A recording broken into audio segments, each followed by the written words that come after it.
The curse of the golden drum. Boom. Boom. Boom.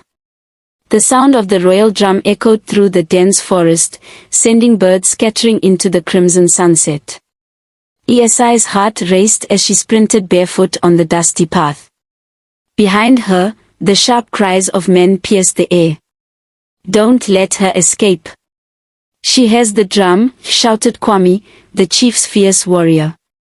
Esi clutched the small, golden drum tightly against her chest.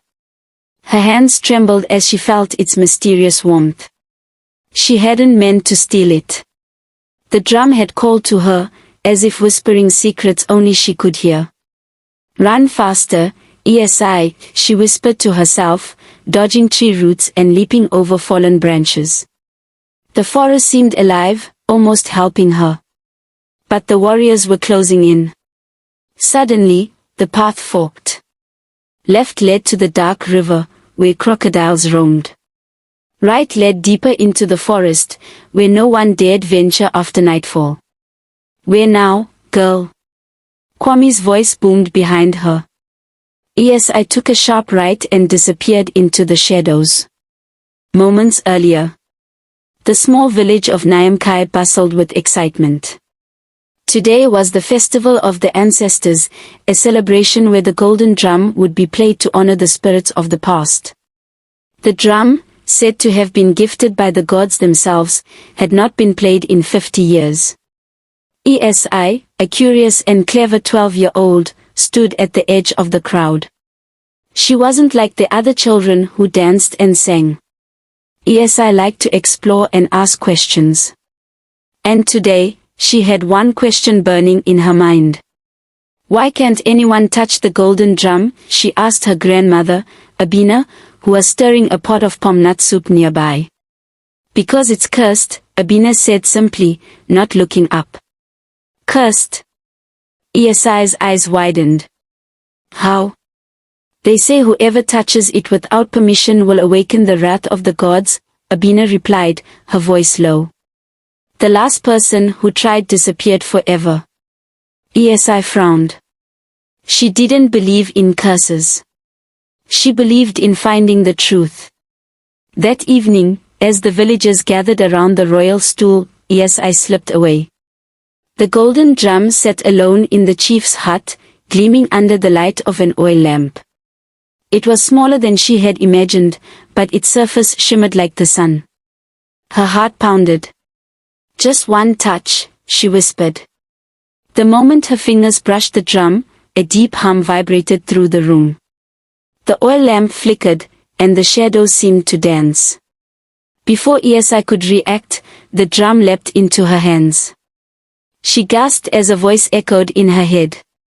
"You are the chosen one," it said. "Chosen?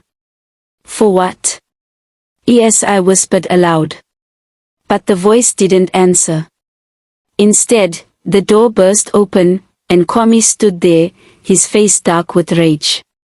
Back in the forest, Esi tripped on a root and fell hard, scraping her knees. The golden drum tumbled from her grasp, rolling a few feet away. "Got you now," Kwame roared, lunging toward her. But before he could reach her, the drum began to glow. A blinding light erupted, forcing Kwame to shield his eyes. Esi grabbed the drum and scrambled to her feet. "Stay back," she shouted, though she had no idea what would happen next. Kwame hesitated, but his men didn't. They charged forward, spears raised. The drum let out a deafening boom, and a wave of energy exploded outward, knocking the men to the ground. Esi stared at the drum, her hands shaking. "What are you?" she whispered. The drum hummed softly, almost as if it were alive. "Esi," a voice called from the shadows. She turned to see her grandmother stepping into the clearing. But something was different. Abina's eyes glowed with a golden light, and her voice was deeper than before. "You must take the drum to the river of spirits," Abina said, her tone urgent. "Only there can its curse be lifted." Esi blinked. "Grandma? What's happening?" There's no time to explain, Abina said. They'll be back. You must hurry. As the forest rustled with the sound of more warriors approaching, Esi tightened her grip on the drum and nodded. I'll do it, she said. The journey to the river of spirits. Esi sprinted through the forest, her grandmother's strange words echoing in her ears. The river of spirits, she whispered, clutching the glowing drum tightly. Where is it? The trees seemed to close in around her, their branches reaching like claws. Shadows danced in the moonlight, and the distant cries of warriors sent chills down her spine. Run faster, girl, the drum suddenly spoke, its voice sharp and commanding.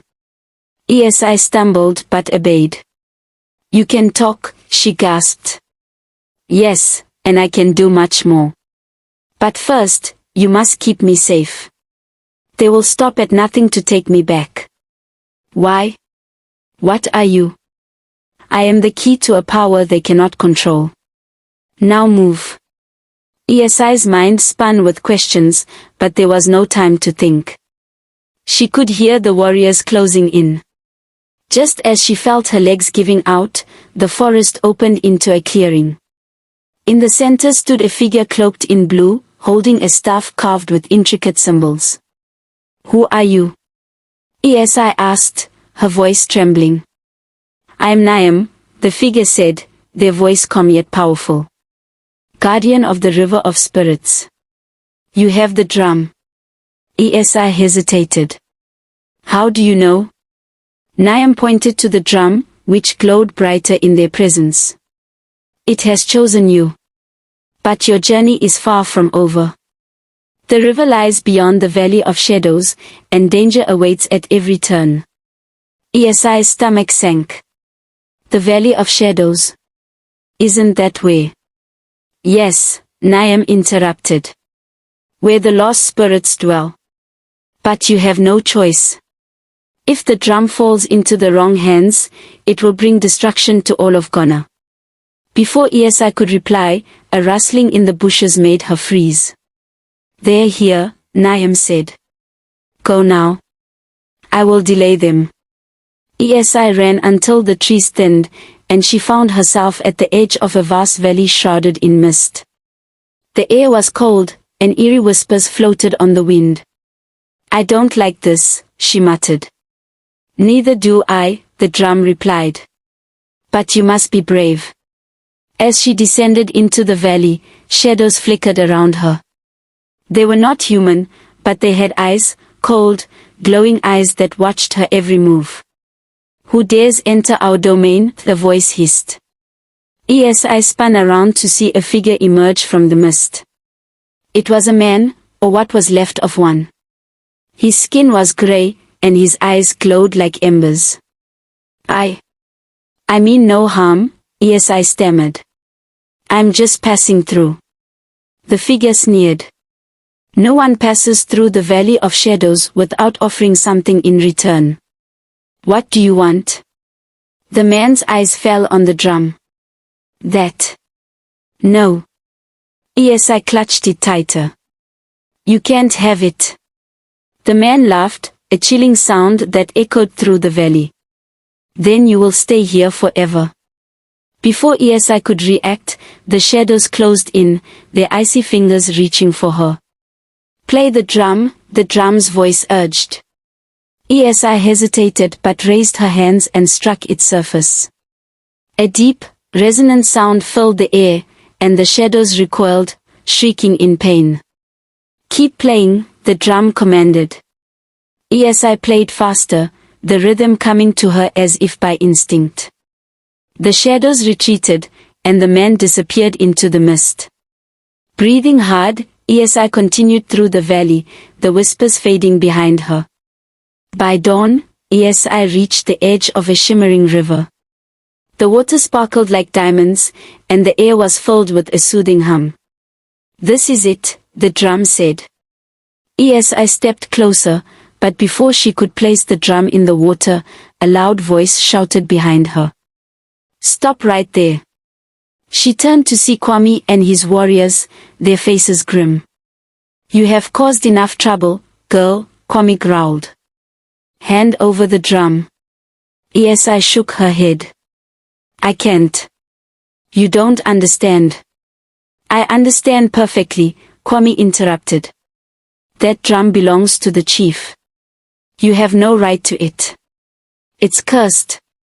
Esi cried. If you take it, it will destroy us all.